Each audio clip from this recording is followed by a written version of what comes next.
Hi everyone, happy holidays, happy new year, anything else that you've been celebrating in this season.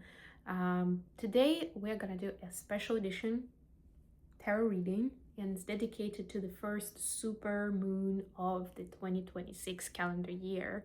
It's a full moon in Cancer. And if you know a little of the connection, of the astrological connection between the signs and the planets, Cancer and Moon are actually very much connected. Not to mention that both of them correspond to the element of water. And what it actually means is when we have Moon in Cancer, essentially the energy of the Moon itself is amplified, right? Because it is, and the Moon is about feelings and emotions, it's about our intuitive judgment, it's about our subconscious.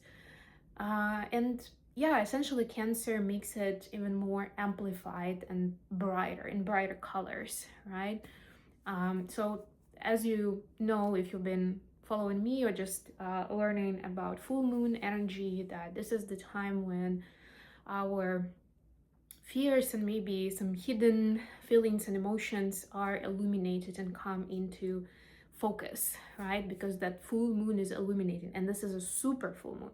So it's like moon energy, not just times 5, but times 10, right? Because the moon is closer. It means that its impact on planet Earth is larger, right? Is more intense, right? So things and feelings that we were possibly trying to hide, to suffer in silence somewhere, right? To pretend like everything's okay. At this point, we're really gonna see where it's not okay, where we are not okay, right? So that might make it extra emotional. So be vigilant of that, and just make sure that you're not putting any more pressure on yourself, on top of what's already happening with all this energy, as much as you can, of course.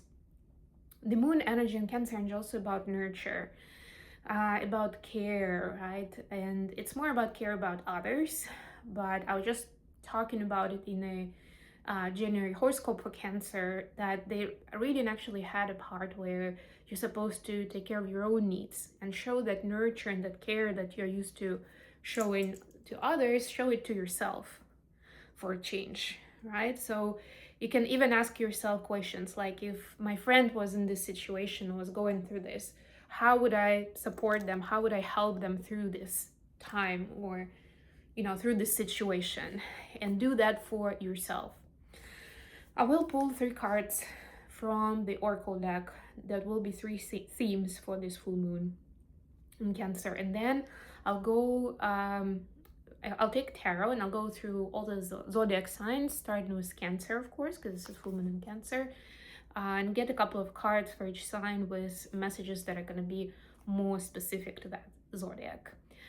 These messages are going to be for sun, moon, and rising of that zodiac, but I would suggest, if you're checking, if you only have time to read, or to watch rather, to watch just one message, watch the one for your moon reading, because this is a lunation event, and I will add timestamps to it so it's easier for you to kind of jump between the signs. And by all means, watch it for the as a cross watcher for your loved ones, and maybe you can also share that guidance with them, or at least understand them a little better during this time. And by the way, the energy of the full moon is going to be relevant for another at least 2 days, possibly up to 4. So even if you're not watching it on the day, which is January 3rd, for New York time zone, it's going to be around, the peak is going to be around 5 a.m. And you can calculate what time it will be in your time zone, no matter where you're located. So, at least up till January 5 and even 6, it's going to be the energy is going to be very strong. So the first card that I see here was the themes. Oh, and by the way, don't forget to like and subscribe. The first theme that I see here is traveling lightly, simplify your life. So I feel like when we can see clearly our burdens, our pain, our fear, which is what the moon will, is going to illuminate for us, it gets easier to leave them behind, to find that closure, to show compassion, and that magically melts it down. You know, if you imagine it as like, I don't know, maybe bricks or rocks, right? It's easier to dilute them, dissolve them, and, you know, continue your journey without this weight on your shoulders. The other theme is rejuvenating rain. Oh, I love this for the water sign, considering we're talking about water element. Clear the past, heal the present. And it's a little similar to the first one, but what I wanted to add, especially as I looked at the water here, I do like to remind you guys about the rituals and the element that the moon is in. And I already mentioned that Cancer is a water sign, so this time it's very potent to work with the energy of water. And my subjective opinion, this is the easiest element to work with, because we all take showers, we take baths, we swim in bodies of water, we interact with water, we even wash our hands, our dishes, something else, right? We interact with water on a daily basis anyway. So why not make it a little more meaningful and see how you can treat it as a rejuvenating rain? Maybe you actually have rain where you are during this time. Maybe you have snow, any kind of water. You can even fog, actually. You can work with it. You can create a metaphor around it to see how it can be a cleansing experience, how it can provide healing, how it can help you wash away anything that's not needed anymore, that you don't want to keep in your life. Clear the past. And it's useful at this time to be more aware of what this is. So it's not about just in the moment feel good. It's about understanding what is it that still takes you back, what keeps you up at night, what is not allowing you to step forward in your life, whether it's personally or professionally. And finally, the third theme is the wondrous universe. Walk in beauty. Well, I would say for some people, for some reason, walk in beauty resonated with me about fashion and catwalk. Maybe it's just because I saw something on TV today about it, but who knows? Maybe it's a call for you to put on something stylish and go and show it off, you know, for people. It's weekend time, for God's sake, why not? Right? But also create this sense of beauty around you, whatever it is for you. Maybe it's something in the home decor. Maybe it's an accessory or hairstyle that would take you there. Maybe it's going to a beautiful place where it will be so aesthetically pleasing and inspirational that it will feel like you're walking in beauty, literally, right? Very important to see your universe as wondrous, as full of beauty, as full of hope. Okay, with all that said, we'll go to the zodiac signs now. And as I mentioned, we'll start with Cancer. And I already have the first card falling out. Two of Pentacles. And the other card here is Death. Wow. Yes, also very, well, you see the full moon is actually here. And it's a very interesting combination of the full moon and the transformational energy that it brings with it, right? There are, of course, so many different symbols of like the hidden world and the transformational world that's connected to the full moon. I mean, werewolves is the first one that comes to mind. When do they turn? I mean, when people turn to werewolves, and I know it's a story, right? But still, stories build our belief system. It happens during the full moon, right? All kinds of like weird stuff that's happening in all these different thrillers and horror movies. A lot of it happens during full moon, and for a reason. And you can research it some more if you found it interesting and intriguing. But also, I feel like that's you've been putting away this transition, this change in your life. You've been trying to keep up with the Joneses. You've been trying to stay on top of everything, just trying to keep the lights on and keep everything going. Understanding deep down that you're not going to be able to sustain this long term. You'll have to make a choice one way or the other. Well, guess what? Right now, the universe is making that choice for you. It's not really up to you. And even if it just means transformation within you, even if it's on the emotional level, once you've transformed, you won't be able to do this juggling anymore. You'll have to choose something. It just won't be like I already mentioned, it just won't be sustainable. You won't be able to do it. Okay, that was Cancer. Next, we are moving to Leo. Leo has got 8 of Cups, and look at the moon again. And I mean, yeah, here it's like, it's the middle of the cycle, but still. And King of Cups. Okay, so 2 cup cards, which are also water. And 8 of Cups, I mean, let's face it, it's about walking away from things that don't serve you anymore, right? And not having any regrets. And not crying big tears, and being okay with that. It's like, you know, you might be surprised, or somebody will ask you, aren't you sad about leaving this behind? Aren't you upset? Aren't you da-da-da-da-da? And it's like, it's fine, you know, I've outgrown it. It just feels foreign now. It's like something that doesn't belong, or I don't belong to it anymore, right? So don't have regrets. Walk strongly into the next phase and leave behind anything that seems like it's just emotion, that it's played on autopilot but doesn't really give you anything. And remember what I said at the beginning. Even though Cancer is about nurture and care towards people around you, at this particular time, it's important to remember what kind of nurture and care do you require yourself, and direct your energy there. Okay, that was Leo. Now, Virgo. The Strengths, I love it. And the second card is 2 of Swords. Look how many 2s we have. So interesting. Like the crossroads. What's going to happen next? Well, you'll need to make some uncomfortable choices for yourself, Virgo, if you want to, for your life to really take on a new vibe, maybe accelerate your progress. Again, whether it's personally or professionally, you'll have to make some risky decisions and be brave about it and own them, right? Otherwise, you'll be stuck in this trying to figure out and calculate what is the most practical choice, you know, how to take smaller steps, like all these different things, and you'll be stuck at the same spot.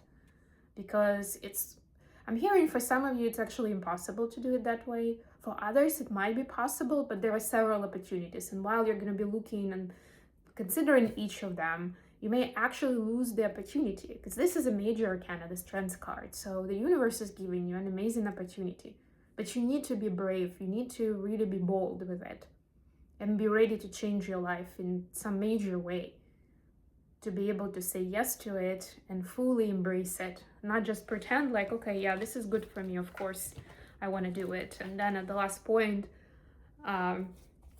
back away because you're like, yeah, no, but you know, I've got this life and it doesn't make sense to mess it up, right? No, it does. It absolutely does. All right, Virgo. Now we're going to Libra, and Libras. Here you go. So your first card is again 2 of Swords. I did shake, I shuffled the deck. You saw me, you heard me, but you also have the Fool here. Very interesting, right? So for you, it's like choosing something that's very much an unknown territory. Imagine that it's like a career that you never saw for yourself, right? Or you've never studied for it. At this point, I mean, a lot of us have already stepped out of the construct of needing to have formal training first, several years of college, whatever, in order to do a certain job or be a specialist. But a lot of us still are in that territory. And it's like, well, you know, this is something completely new. I haven't really learned it properly. I don't know. I don't even know exactly what I'm agreeing to. That kind of vibe. That's the whole point. Take it as if you were in the improv theater. And I know it sounds a little crazy because it's like, well, this is my life. This is not theater, right? But if you think about it, like 95% of the time when you're saying yes, it doesn't mean that you change your life in one day. Most of the time, you still have some grace period and you can learn more about it. You can talk to people within that new space. You can research it for yourself and you can figure it out. So don't panic about it. Don't let it get you into analysis paralysis stage where you'll miss the opportunity and you might actually be beating yourself up for that. Libras are known notoriously for trying to weigh the options and find the best compromise, but sometimes you can actually lose the momentum and lose that opportunity altogether while you're trying to decide. All right, next, Scorpio.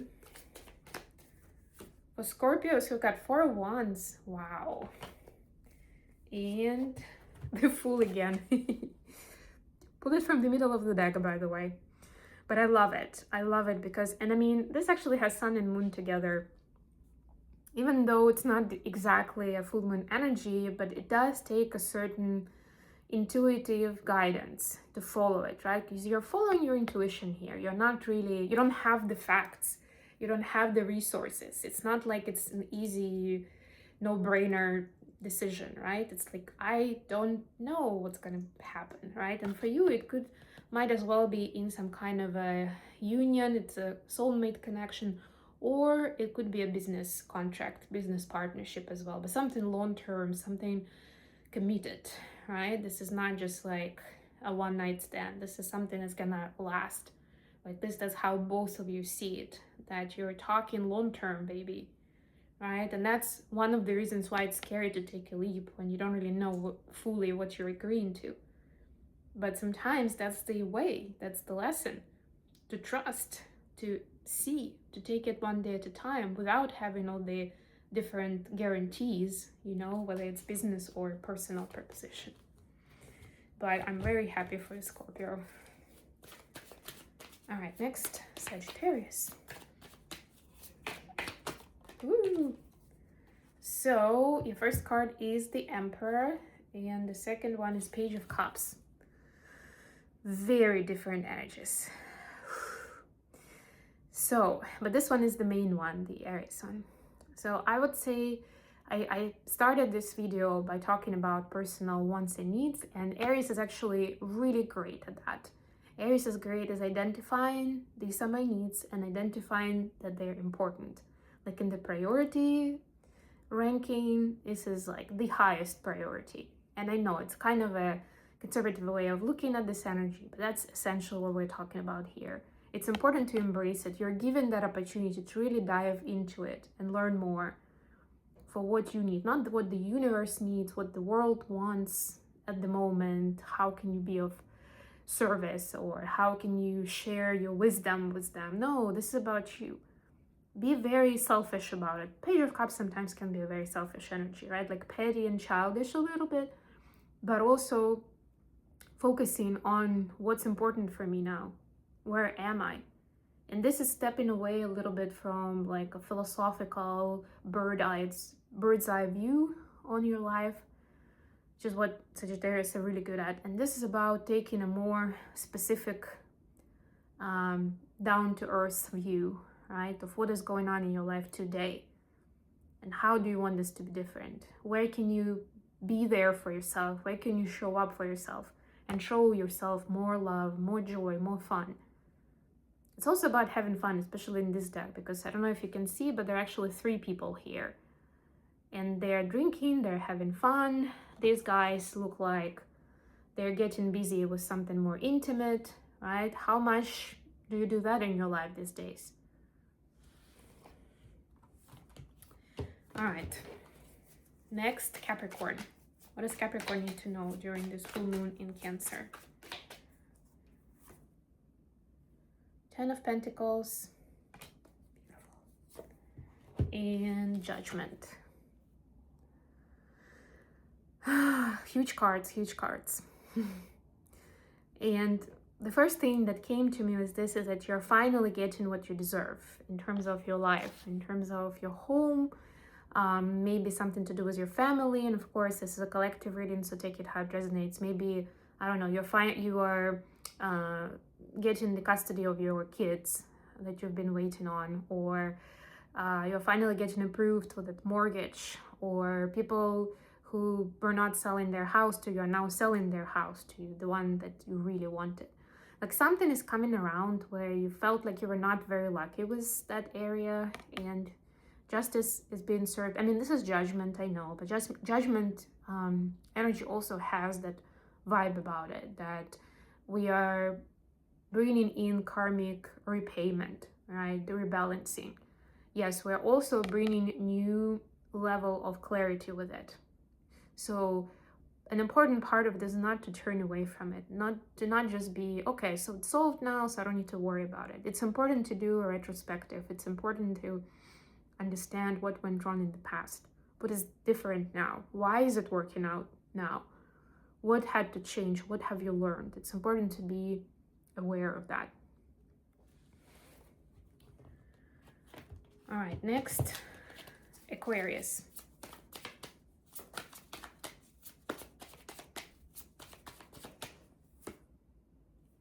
Five of Pentacles.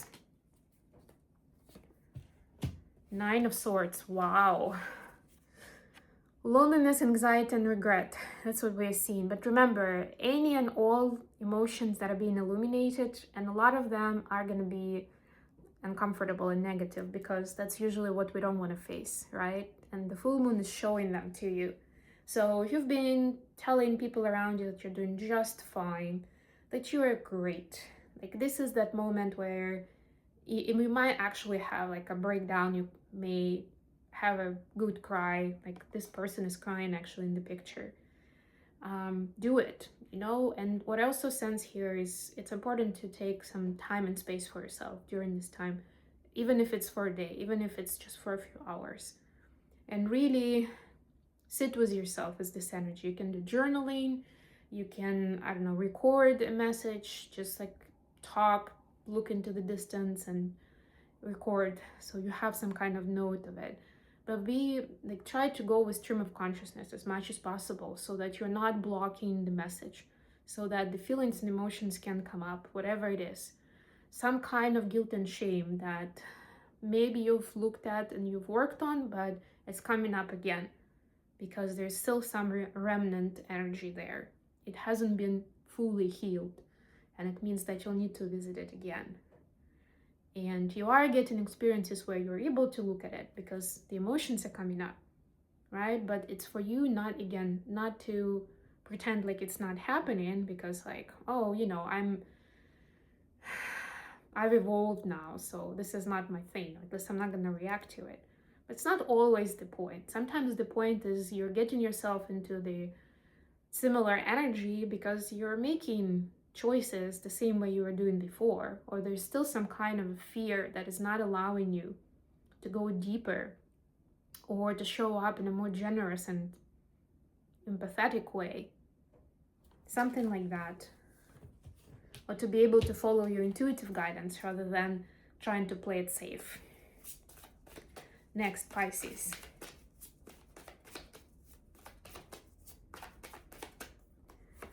So for you, we see 10 of Pentacles. Look at that, getting this card for the second time. And Page of Pentacles. Wow, it's very interesting. The Page of Pentacles, by the way, has a pretty big pentacle in this case. But the big difference, of course, is the 10 of Pentacles is like the ultimate abundance. Anything that you want, you have those resources, and it's available in your life. Page of Pentacles has big dreams. So I almost see this as this person is like maybe a few steps before this happens, right? So this is just like when they found so they have some initial investment and they want to build a house, have a family, have this big life, right? And this is like the continuation of it. But the interesting part is that this is the main card for you, Pisces. So that means that it's actually, this is what is happening now, what is coming about for you. But you must remember where it all started and why and how, and your journey between where you were when you were starting that dream, that idea, that thought of a new life, of a different world, of being somebody else than what others expected you to be. And now this is where you are.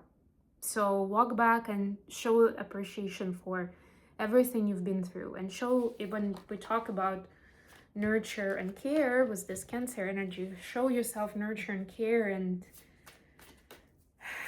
that tap on the back, you know, that hug, anything else that could be needed for, you know, how strong you've been and how far you've come.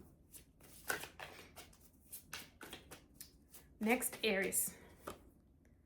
Two of Swords, that's also the card that we've seen before today. And Fool. Wow, a lot of people are having Fool as the second card. Well, I guess there is something there, right? With being able to take intuitive steps without knowing all the facts. It's like this is the rational brain that wants to know, that wants to be able to calculate, and based on that make a decision, which way do I go next. And there is this one who's like doesn't have resources and pretty much stepping off the cliff blindly, but it still has a happy face and is grateful to the higher power. Very different energies, right? But it is up to you, Aries, to decide how you want to live. And I know it's in a bit of an exaggerated way to contrast these two, but at the end of the day, this could be the trick to it, right? That you can't really calculate everything. And maybe you shouldn't. Maybe it's part of the beauty of life, that you don't have to have a contingency plan at all times, right? Start taking smaller risks in life. Although with this major arcana, you may not be able to even have the choice in this particular occasion, that it will be made for you. You'll have to walk blindly without having all the facts and knowing people that you're going to be dependent on, right? To get you out of this frame of mind where you want to analyze and calculate. Next, Taurus. What do we have for Taurus? Oops. Okay, I got 3 cards. I'm going to take them. Wow. Major arcana, so 3. Strength, Devil, and the World. It's numbers 8, 15, and 21. So, I mean, this is like, whoa. Huge energy. So something's coming for you, Taurus. And it's not for the faint-hearted. And I know it has a strength card, I mean, obviously on the nose, but not even for that. It's as big as the world. It's gonna be scary and like giving you chills, but not necessarily in a good way of where you are, what the situation is calling for. And then, of course, it will take all the courage that you have to step into that next phase, right? To trust something or someone that maybe they seem familiar, or the situation sounds very familiar to what you've been through before. This is going to be very different. Although, of course, at the end of the day, follow your intuition and ask your guides for guidance. Ask them some questions, ask for a sign or synchronicity. You know, whatever language you use, whatever higher power you believe in, but this is being orchestrated. There is a divine intervention in your life right now, so you might as well get a little more clarity on what it is, because there are entities that want to help you with that, but especially with the big things like this, sometimes they need your permission or your request in order to be able to show up and help. Wow, that was major. Next, Gemini. This is our last sign of the 12th. Let's see. What does Gemini need to know? Wow, 10 of Swords that we're starting with. Let's see, where did I lose the card? Oh, it's on the dog. The card is on the dog. The funny part is that the dog is Siberian Husky, and we have a bunch of wolves in this particular deck. But that was unintended synchronicity, honestly. 10 of Swords as the main card. And the other one we have, I mean, you can't make it up. I'm pulling this out of the middle of the deck and you see me shuffling every time. 10 of Swords, the Fool. I think in this particular combination, this is a very happy card. Even though it does still is asking you for the leap of faith, which is uncomfortable and scary, especially after you've been beaten down, after you've been knocked over, but some kind of painful experience, some kind of painful news. Right? But that's kind of the next step, because this is the end of the cycle and this is the very beginning of the cycle, right? You've lived through it, you've felt through the pain, you've been there, you've lived with it, or you've stayed with it, right? Now you're supposed to start a clean slate. Even if this is not fully over, even if it still lingers in the background. But it's important to understand, based on this information plus everything else that you know about yourself in your life, which one is the next step? Just for tomorrow or just for this week? What is the next step? That's all you need to know. all you need to decide for now. But don't just live your life on autopilot. Like, okay, another day done, another day done, another day done. Does it remind you of something? Yeah, it's like when you're in jail and you're like, or somewhere on a deserted island and you're like crossing off, how many days have I been here? Right? You don't want your life to be like that. Exactly. So start being creative, being dreamy, get inspired, and see what is calling to you now and how can you make it happen. And remember, again, this is what I've started. Cancer is about taking care of others, showing nurture, care, empathy, but in this particular case, with the themes that we've seen, it's important to cater to your own needs. So do this for yourself. Do not automatically think that this is a step for your family or what you can do for your partner or your friend. No, what can you do for yourself? What are your needs and wants? And what can you do to take this step for yourself, to support yourself? Okay, I'm gonna finish it here. Thank you so much for joining me today, guys. Please like the video, leave a comment, share. Of course, subscribe to my channel if you're new, and I'll see you again very, very soon.